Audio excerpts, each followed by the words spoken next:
When we think of Joseph Stalin, we most probably picture the iron dictator of the Soviet Union, a man who terrorized his own people and repressed them, striking fear into their hearts. Stalin carried out many purges and executed millions of his population who he feared were dissenting against him. But he wasn't always that powerful, and in his early life he was a young revolutionary who was incredibly poor, and he turned to crime to get by. Stalin was a bank robber, and before he became incredibly powerful, he was married, and he briefly lived as a family man. He even had a son by his first wife who would turn his back on. But the marriage between Stalin and his first wife was marred by tragedy and heartbreak.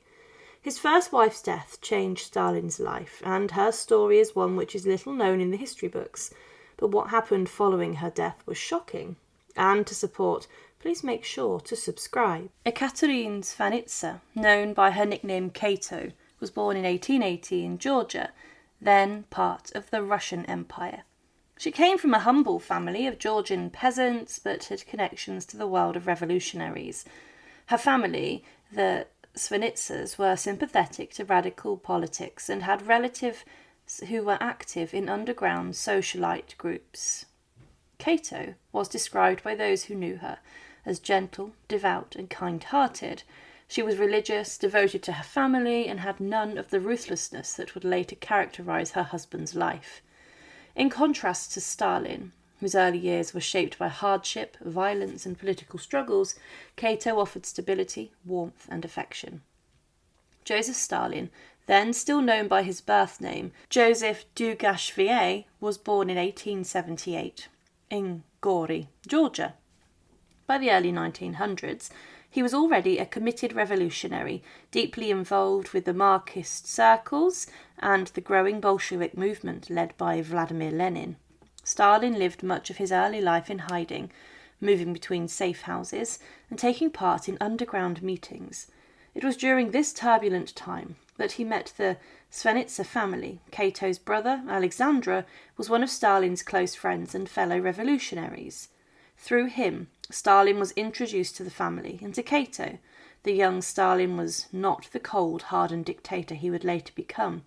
In his 20s, he was fiery, passionate, and full of revolutionary zeal, and Kato fell in love with him, and their relationship offered Stalin something rarely he had in his life, a sense of home and emotional support. In the July of 1906, Joseph Stalin and Kato were married in a small church ceremony in Tiflis, now Tbilisi, the capital of Georgia.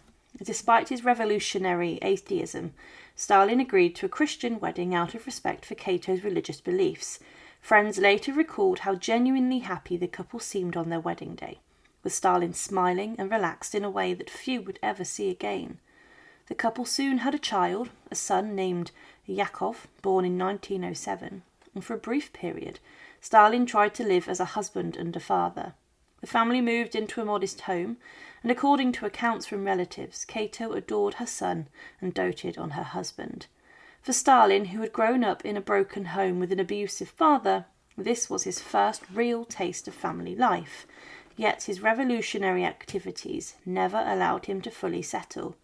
Stalin continued to organise strikes, spread propaganda, and engage in underground work. The family lived in constant uncertainty, with police surveillance and the threat of arrest always looming.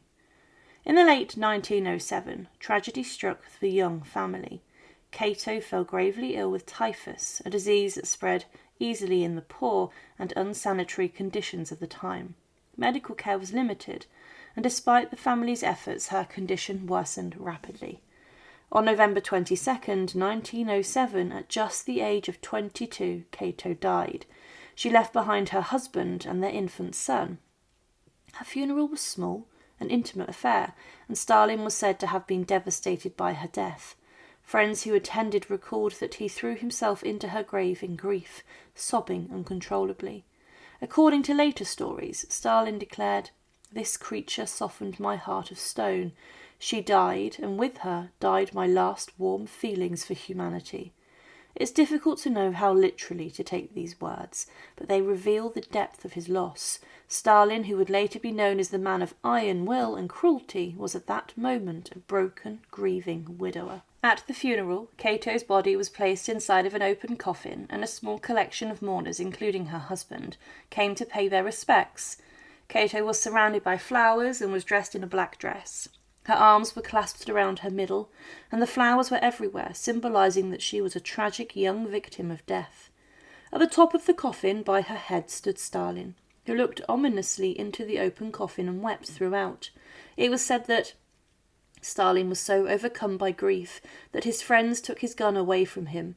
Allegedly, during the burial, there was also a shocking moment in which Stalin was so overcome by his upset that he threw himself into his wife's grave on top of the coffin, and he had to be dragged out by friends. It seemed he did not want to live a life without his wife. She was interred inside the Kukai cemetery in the capital of Georgia and is still buried there to this day.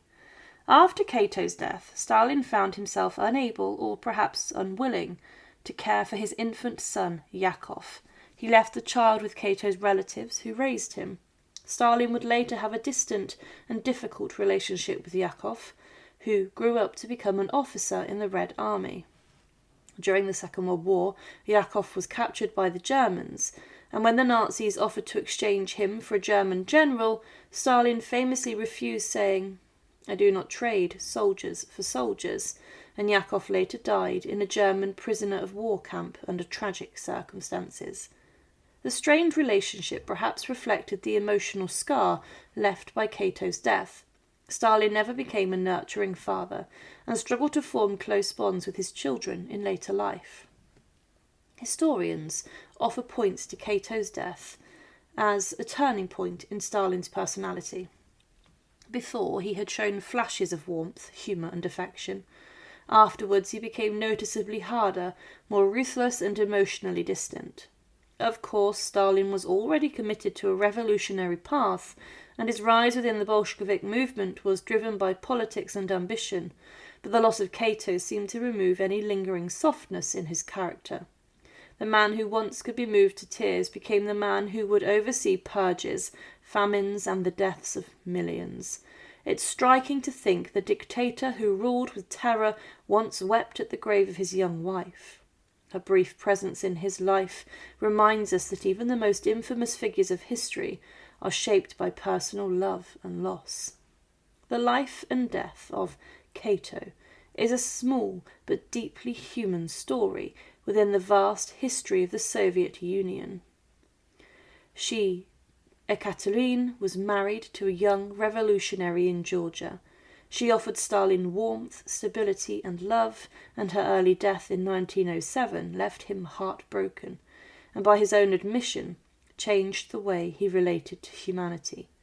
Her story reminds us that even figures like Stalin, often seen only through the lens of power and cruelty, once lived lives shaped by personal joys and tragedies. Kato's brief marriage to Stalin left behind a child, a memory of tenderness, and perhaps even played a part in shaping the cold, ruthless leader he later became.